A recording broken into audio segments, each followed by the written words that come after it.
Fully tempered glass is subjected to a special heat treatment in which the glass is heated to about 680 degrees centigrade. After heating, the glass is cooled rapidly using air jets to cool it quickly and uniformly. This process is called quenching. After glass is tempered, it is up to 4 times stronger than annealed glass of the same thickness when exposed to uniform static pressure loads. If broken, the entire piece will fracture into many cube-like pieces, which are less likely to cause serious injury to people. Most architectural glass can be tempered.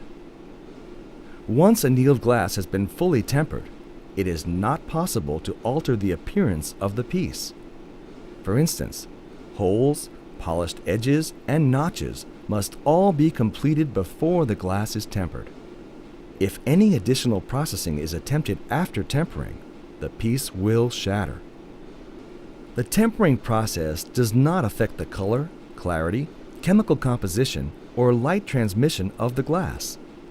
The only physical properties that change are improved bending capability and tensile strength, and improved resistance to impact and thermal shock.